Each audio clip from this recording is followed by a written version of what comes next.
ನೀವು ಎಷ್ಟೇ ಟ್ರೈ ಮಾಡಿದರೂ ಚಪಾತಿ ಮೆದುವಾಗಲ್ಲ, ಪದ್ರವಾಗಿ ಬರಲ್ಲ ಅನ್ನುವಾಗಿದ್ದರೆ ಈ ಒಂದು ಸಿಂಪಲ್ ಟ್ರಿಕ್ಕನ್ನು ಟ್ರೈ ಮಾಡಿ ಅಡುಗೆ ಬರೆದವರು ಕೂಡ ಮೆದುವಾಗಿರುವಂಥ ಪದ್ರ ಚಪಾತಿಯನ್ನು ಸುಲಭವಾಗಿ ಮಾಡ್ಬೋದು. ಹಲೋ, ನಮಸ್ತೆ ಎಲ್ರಿಗೂ. ನೀವು ಈ ಥರ ಚಪಾತಿಯನ್ನು ಮಾಡಿದರೆ ತಿನ್ನೋದಕ್ಕೆ ಕೂಡ ತುಂಬ ರುಚಿಯಾಗಿರುತ್ತೆ, ಆರೋಗ್ಯಕ್ಕೆ ಕೂಡ ತುಂಬ ಒಳ್ಳೆಯದು, ಮಾಡೋದಕ್ಕೆ ಕೂಡ ತುಂಬ ಸುಲಭ. ನಿಮ್ಗೆ ಇದಕ್ಕಿಂತಲೂ ಸುಲಭವಾಗಿ ಚಪಾತಿಗಳನ್ನು ಮಾಡಬೇಕು ಅಂತಂದರೆ ರೆಡಿಮೇಡ್ ಚಪಾತಿ ಮೇಕರ್ಸ್ ಅಂತ ಬರುತ್ತೆ.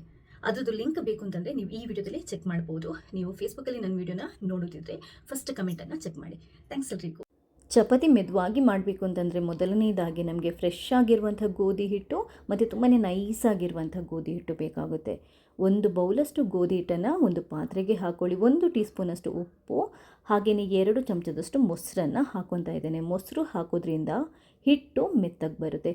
ಇದನ್ನ ಕಲಿಸೋದಕ್ಕೆ ಅರ್ಧ ಬೌಲಷ್ಟು ನೀರು ಬೇಕಾಗುತ್ತೆ. ಉಗುರು ಬೆಚ್ಚಗಿನ ನೀರಾಗಿದ್ದರೆ ತುಂಬ ಒಳ್ಳೆಯದು. ಅದರಲ್ಲಿ ಫಸ್ಟ್ 1 ಪೋರ್ಷನ್ ನೀರನ್ನು ಹಾಕಿ ಹಿಟ್ಟನ್ನು ಮೆದು ಮಾಡ್ಕೋಬೇಕಾಗುತ್ತೆ, ಕಲಿಸ್ಕೋಬೇಕಾಗುತ್ತೆ.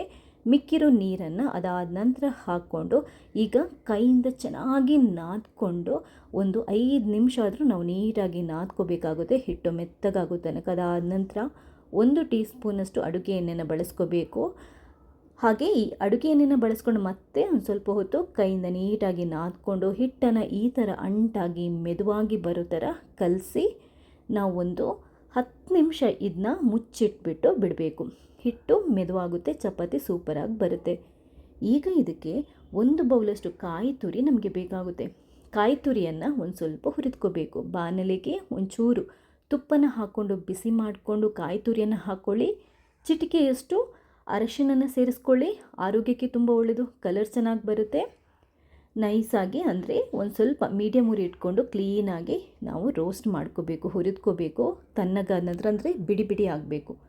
ತಣ್ಣಗಾದ ನಂತರ ಅದನ್ನ ಮಿಕ್ಸಿಗೆ ಹಾಕಿ 1 ರೌಂಡ್, ಜಸ್ಟ್ 1-2 ರೌಂಡು ನಾವು ರುಬ್ಕೊಂಡ್ರೆ ಸಾಕು. ಅಂದರೆ ಇದು ತರಿಯಾಗಿ ಈ ಥರ ಉದುರುದ್ರಾಗಿ ಬರಬೇಕು. ಇವಾಗ ಹಿಟ್ಟು ರೆಡಿಯಾಗಿರುತ್ತೆ. ಹಿಟ್ಟನ್ನು ನಾವು ಕೈಯಿಂದ ಉಂಡೆ ಮಾಡಿಕೊಂಡು ಚಪಾತಿಯನ್ನು ಲಟ್ಟಿಸ್ಕೋಬೇಕಾಗುತ್ತೆ. ಹಿಟ್ಟು ನೋಡಿ ಎಷ್ಟು ಮೆತ್ತಗಾಗಿರುತ್ತೋ ಅಷ್ಟು ಸೂಪರ್ಬಾಗಿ ಮೆದುವಾಗಿರುವಂಥ ಚಪಾತಿ ರೆಡಿಯಾಗುತ್ತೆ. ಉಂಡೆಗಳನ್ನು ಕೈಯಿಂದ ರೆಡಿ ಮಾಡಿಕೊಂಡು ಒಣ ಹಿಟ್ಟನ್ನು ಸ್ವಲ್ಪ ಸವರ್ಕೊಂಡು ನಾವು ಇದನ್ನ ಫಸ್ಟ್ 1 ರೌಂಡು ಲಟ್ಟಿಸ್ಕೊಳ್ಳೋಣ. ನನ್ನ ಚಾನೆಲ್ನಲ್ಲಿ ಚಪಾತಿ ಮಾಡುವಂಥ ತುಂಬಾ ವಿಡಿಯೋಗಳಿದೆ, ನೀವು ನೋಡ್ಕೋಬೋದು.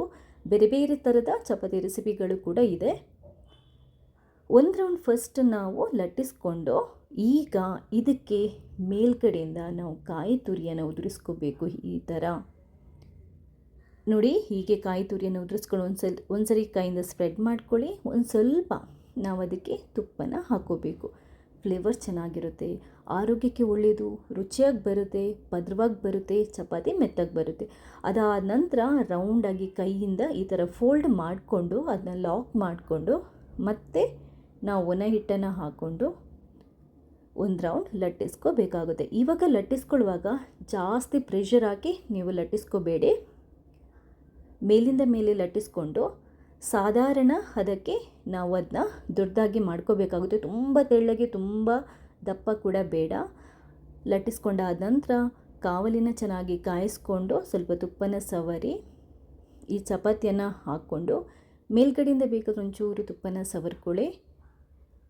ಉರಿಯನ್ನು ಜಾಸ್ತಿ ಇಟ್ಕೊಂಡೇ ಚಪಾತಿಯನ್ನು ಕಾಯಿಸ್ಕೋಬೇಕಾಗುತ್ತೆ. ಸರಿಯಾಗಿ ಕಾದ ಹಂಚಿಗೆ ಅಥವಾ ಕಾವಲಿ ಇರುತ್ತಲ್ವ, ಅದಕ್ಕೆ ನೀವು ಚಪಾತಿಯನ್ನು ಕಾಯಿಸ್ಕೊಳ್ಳೋದಕ್ಕೆ ಹಾಕೋಬೇಕಾಗುತ್ತೆ.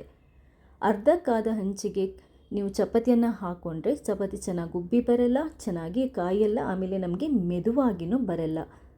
ಚಪಾತಿಯನ್ನು ಸರಿಯಾಗಿ ಹದವಾಗಿ ಕಾಯಿಸಬೇಕು. ಜಾಸ್ತಿ ಕಾಯಿಸಿದರೆ ರೊಟ್ಟಿ ಥರ ಆಗೋ ಚಾನ್ಸಸ್ ಇರುತ್ತೆ. ಯಾವಾಗಲೂ ಚಪಾತಿ ಕಾದಾದ ನಂತರ ನೀವು ಹಾಟ್ ಬಾಕ್ಸಲ್ಲಿ ಕ್ಲೋಸ್ ಮಾಡಿ ಇಟ್ಬಿಡಿ. ಚಪಾತಿ ಎಷ್ಟೊತ್ತಾದರೂ ಮೆದುವಾಗಿ ಇರುತ್ತೆ.